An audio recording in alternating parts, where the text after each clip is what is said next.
Section 1. You will hear a woman reporting a theft to an officer in a police station.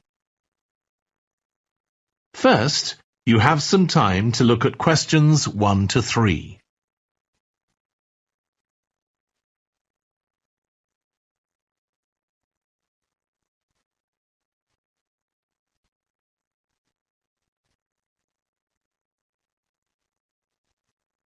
You will see that there is an example that has been done for you. On this occasion only, the conversation relating to this will be played first. Good morning. What can I do for you? I want to report a theft. I had some things stolen out of my bag yesterday. I'm sorry to hear that. Right, so I'll need to take a few details. Can I start with your name? Louise Taylor. The woman's name is Louise Taylor. So Taylor has been written in the space. Now we shall begin. You should answer the questions as you listen because you will not hear the recording a second time. Listen carefully and answer questions 1 to 3. Good morning. What can I do for you? I want to report a theft. I had some things stolen out of my bag yesterday. I'm sorry to hear that. Right, so I'll need to take a few details. Can I start with your name? Louise Taylor. Okay, thank you. And are you resident in the UK? No, I'm actually Canadian, though my mother was British. And your date of birth? December 14th, 1977. So you're just visiting this country? That's right. I come over most summers on business. I'm an interior designer, and I come over to buy old furniture, antiques, you know. There are some really lovely things around here, but you need to get out to the small towns. I've had a really good trip this year, until this happened. Okay. So you've been here quite a while? Yes, I'm here for 2 months. I go back next week. So, may I ask where you're staying now? Well, at present, I've got a place at Park Apartments. That's on King Street.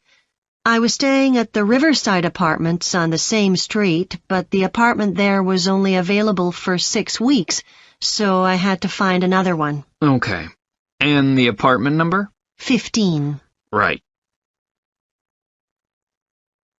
Before you hear the rest of the conversation, you have some time to look at questions 4 to 10.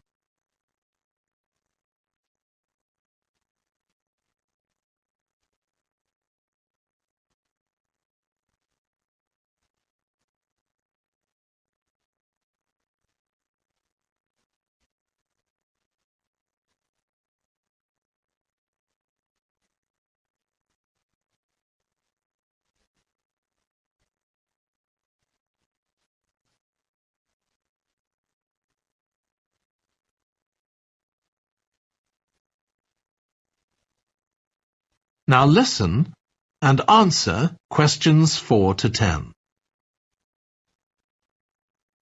Now, I need to take some details of the theft. So, you said you had some things stolen out of your bag? That's right. And were you actually carrying the bag when the theft took place? Yes, I really can't understand it. I had my backpack on, and I went into a supermarket to buy a few things, and when I opened it up, my wallet wasn't there. And what did your wallet have in it? Well, fortunately, I don't keep my credit cards in that wallet. I keep them with my passport in an inside compartment in my backpack, but there was quite a bit of cash there, about £250 sterling, I should think. I withdrew £300 from my account yesterday, but I did a bit of shopping, so I must have already spent about £50 of that. Okay. At first I thought, oh, I must have left the wallet back in the apartment. But then I realized my phone had gone as well. It was only a week old, and that's when I realized I'd been robbed. Anyway, at least they didn't take the keys to my rental car. Yes. So you say the theft occurred yesterday. Yes. So that was September the 10th? And do you have any idea at all of where or when the things might possibly have been stolen? Well, at first I couldn't believe it because the bag had been on my back ever since I left the apartment after lunch. It's just a small backpack, but I generally use it when I'm traveling because it seems safer than a handbag. Anyway, I met up with a friend, and we spent a couple of hours in the museum. But I do remember that as we were leaving there, at about 4 o'clock, a group of young boys ran up to us, and they were really crowding round us, and they were asking us what time it was. Then, all of a sudden, they ran off. Can you remember anything about them? The one who did most of the talking was wearing a T-shirt with a picture of something. Let's see. A tiger. Right. Any idea of how old he might have been? Around 12 years old? And can you remember anything else about his appearance? Not much. He was quite thin. Color of hair? I do remember that. He was blonde. All the others were dark-haired. And any details of the others? Not really. They came and went so quickly. Right. So, what I'm going to do now is give you a crime reference number so you can contact your insurance company. So, this is 10 digits. 87954 82361. Thank you. So, should I contact you? That is the end of section 1.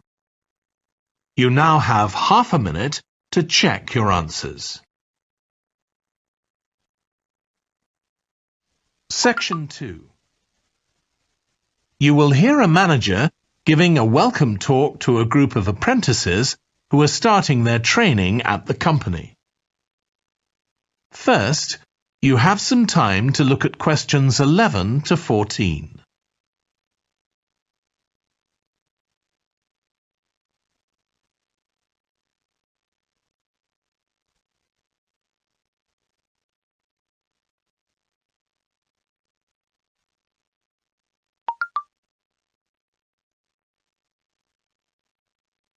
Now listen carefully and answer questions 11 to 14. Good morning, everyone. My name's Janet Parker, and I'm the Human Resources Manager. We're very happy to welcome you to your new apprenticeship. I hope that the next 6 months will be a positive and enjoyable experience for you.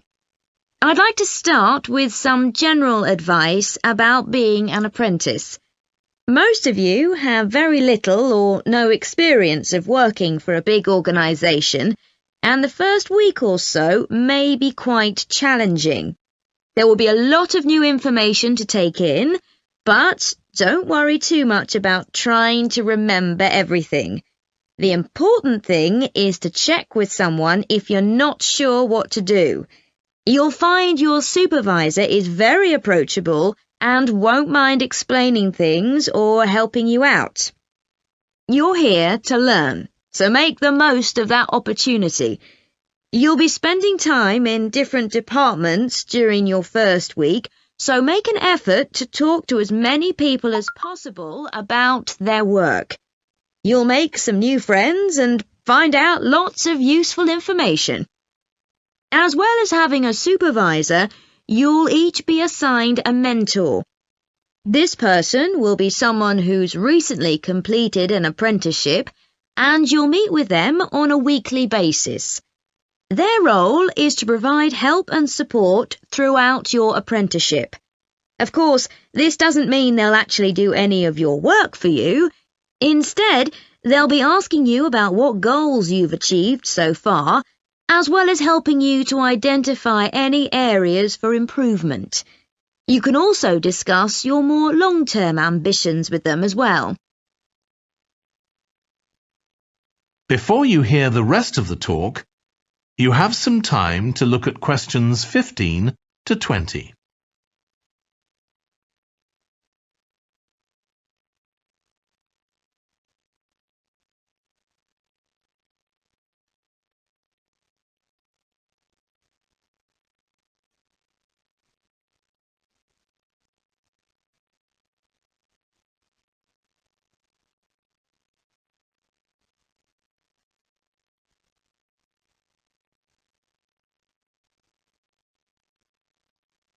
Now listen and answer questions 15 to 20. Now, I just want to run through a few company policies for our apprenticeship scheme with you. Most importantly, the internet. As part of your job, you'll be doing some research online, so obviously you'll have unlimited access for that. But please don't use it for personal use. You'll have your own phones for that. Some of you have already asked me about flexible working. After your probationary 3-month period, some of you will be eligible for this, but it will depend on which department you're in and what your personal circumstances are, so please don't assume you'll automatically be permitted to do this. I want to make sure there's no confusion about our holiday policy. Apart from any statutory public holidays, we ask that you don't book any holidays until after your 6-month apprenticeship has finished. Time off should only be taken if you are unwell. Please speak to your supervisor if this is going to be a problem. You'll be expected to work a 40-hour week, but there may be opportunities to do overtime during busy periods. Although you're not required to do this, it can be a valuable experience, so we advise you to take it up if possible. Obviously, we understand that people do have commitments outside work, so don't worry if there are times when you are unavailable. As you know, we don't have a formal dress code here. You may wear casual clothes as long as they're practical. And the only restriction for shoes we have is on high heels for health and safety reasons. Comfortable shoes like trainers are preferable. There's a heavily subsidised canteen on site where you can get hot meals or salads cheaply. Snacks and drinks are also provided, so we've decided to introduce a no-packed lunch policy. This is partly to encourage healthy eating at work, and partly to stop people from eating at their workstation, which is unhygienic. Okay, moving on to... That is the end of section 2. You now have half a minute to check your answers. Section 3. You will hear 2 urban planning students called Carla and Rob, discussing their presentation on cities built by the sea, following instructions from their tutor. First, you have some time to look at questions 21 to 25.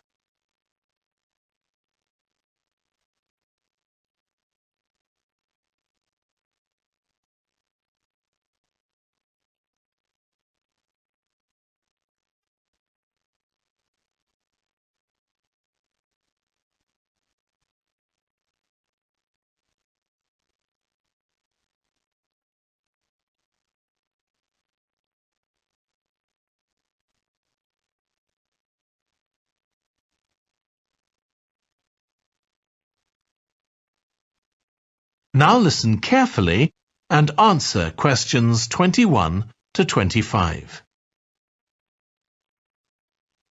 Okay, so what I'd like you to do now is to talk to your partner about your presentations on urban planning. You should have done most of the reading now, so I'd like you to share your ideas and talk about the structure of your presentation and what you need to do next. OK, Rob, I'm glad we chose quite a specific topic, cities built next to the sea. It made it much easier to find relevant information. Yeah, and cities are growing so quickly. I mean, we know that more than half the world's population lives in cities now. Yeah, though that's all cities, not just ones on the coast. But most of the biggest cities are actually built by the sea. I'd not realised that before. Nor me. And what's more, a lot of them are built at places where rivers come out into the sea, but apparently this can be a problem. Why? Well, as the city expands, agriculture and industry tend to spread further inland along the rivers. and so agriculture moves even further inland up the river. That's not necessarily a problem, except it means more and more pollutants are discharged into the rivers. So these are brought downstream to the cities? Right. Did you read that article about Miami on the east coast of the USA? No. Well, apparently back in the 1950s, they built channels to drain away the water in case of flooding. Sounds sensible. Yeah, they spent quite a lot of money on them, but what they didn't take into account was global warming. So they built the drainage channels too close to sea level, and now sea levels are rising, they're more or less useless. If there's a lot of rain, the water can't run away. There's nowhere for it to go. The whole design was faulty. So what are the authorities doing about it now? I don't know. I did read that they're aiming to stop disposing of wastewater into the ocean over the next 10 years. But that won't help with flood prevention now, will it? No, really, they just need to find the money for something to replace the drainage channels in order to protect against flooding now. But in the long term, they need to consider the whole ecosystem. Right. Really, though, coastal cities can't deal with their problems on their own, can they? I mean, they've got to start acting together at an international level instead of just doing their own thing. Absolutely. The thing is, everyone knows what the problems are, and environmentalists have a pretty good idea of what we should be doing about them, so they should be able to work together to some extent. But it's going to be a long time before countries come to a decision on what principles they're prepared to abide by. Yeah, if they ever do. Before you hear the rest of the discussion, you have some time to look at questions 26 to 30.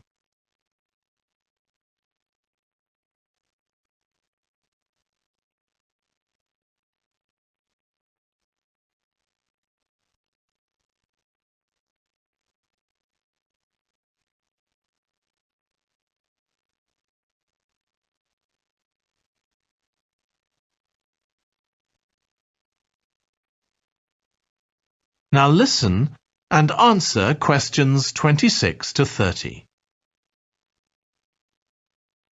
So, I think we've probably got enough for our presentation. It's only 15 minutes. OK, so I suppose we'll begin with some general historical background about why coastal cities were established. But we don't want to spend too long on that. The other students will already know a bit about it. It's all to do with communications and so on. Yes. We should mention some geographical factors, things like wetlands and river estuaries and coastal erosion and so on. We could have some maps of different cities with these features marked. On a handout, you mean? Or some slides everyone can see? Yeah, that'd be better. It'd be good to go into past mistakes in a bit more detail. Did you read that case study of the problems there were in New Orleans with flooding a few years ago? Yes, we could use that as the basis for that part of the talk. I don't think the other students will have read it, but they'll remember hearing about the flooding at the time. OK. So that's probably enough background. So then we'll go on to talk about what action's been taken to deal with the problems of coastal cities. OK. What else do we need to talk about? Maybe something on future risks, looking more at the long term if populations continue to grow? Yeah, we'll need to do a bit of work there. I haven't got much information, have you? No, we'll need to look at some websites. Shouldn't take too long. OK. And I think we should end by talking about international implications. Maybe we could ask people in the audience. We've got people from quite a lot of different places. That'd be interesting, if we have time, yes. So now, shall we go on? That is the end of section 3. You now have half a minute to check your answers. You will hear part of a lecture on renewable energy that uses the power of the sea. First, you have some time to look at questions 31 to 40.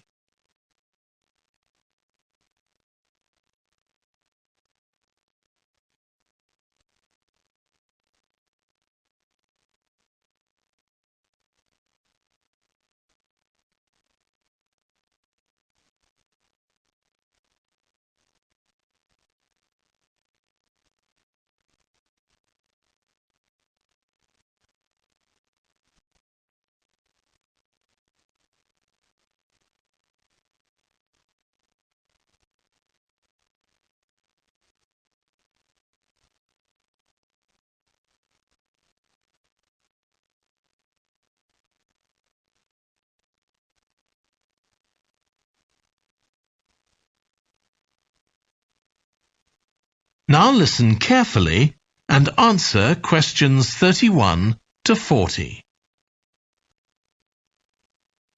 Producing enough energy to meet our needs has become a serious problem.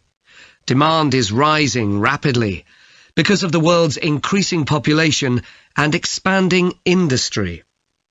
Burning fossil fuels like gas, coal and oil seriously damages the environment, and they'll eventually run out.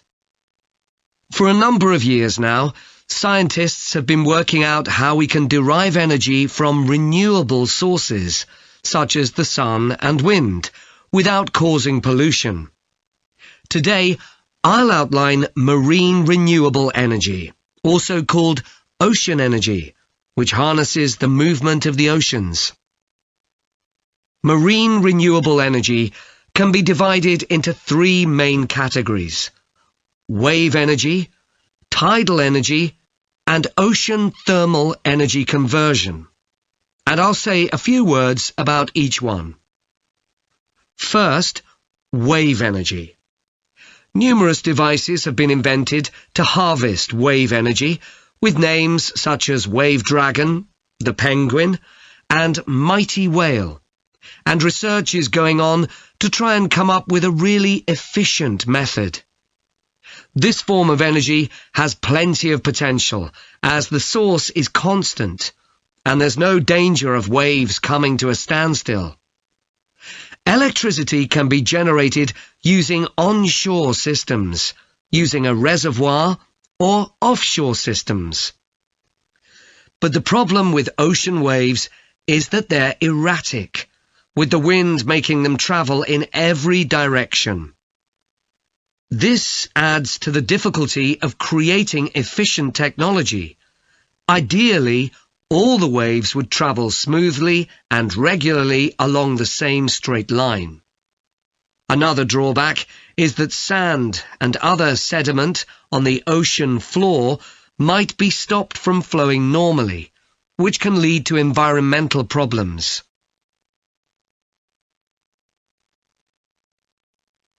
The second category of marine energy that I'll mention is tidal energy. One major advantage of using the tide, rather than waves, as a source of energy, is that it's predictable. We know the exact times of high and low tides for years to come. For tidal energy to be effective, the difference between high and low tides needs to be at least 5 meters. And this occurs naturally in only about 40 places on Earth. But the right conditions can be created by constructing a tidal lagoon, an area of seawater separated from the sea. One current plan is to create a tidal lagoon on the coast of Wales. This will be an area of water within a bay at Swansea, sheltered by a U-shaped breakwater, or dam, built out from the coast. The breakwater will contain 16 hydro turbines, and as the tide rises, water rushes through the breakwater, activating the turbines, which turn a generator to produce electricity. Then, for 3 hours as the tide goes out, the water is held back within the breakwater, increasing the difference in water level until it's several meters higher within the lagoon than in the open sea. Then, in order to release the stored water, gates in the breakwater are opened. It pours powerfully out of the lagoon, driving the turbines in the breakwater in the opposite direction and again generating thousands of megawatts of electricity. As there are 2 high tides a day, this lagoon scheme would generate electricity 4 times a day, every day, for a total of around 14 hours in every 24, and enough electricity for over 150,000 homes.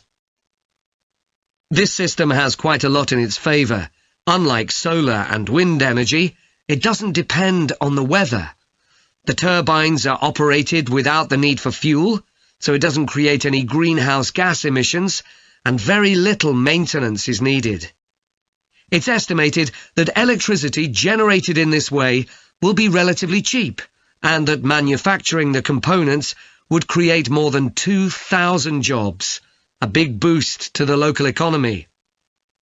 On the other hand, there are fears that lagoons might harm both fish and birds, for example by disturbing migration patterns and causing a build-up of silt, affecting local ecosystems. There are other forms of tidal energy, but I'll go on to the third category of marine energy, ocean thermal energy conversion. This depends on there being a big difference in temperature between surface water and the water a couple of kilometres below the surface, and this occurs in tropical coastal areas. The idea is to bring cold water up to the surface using a submerged pipe. The concept dates back to 1881, when... That is the end of section 4. You now have half a minute to check your answers.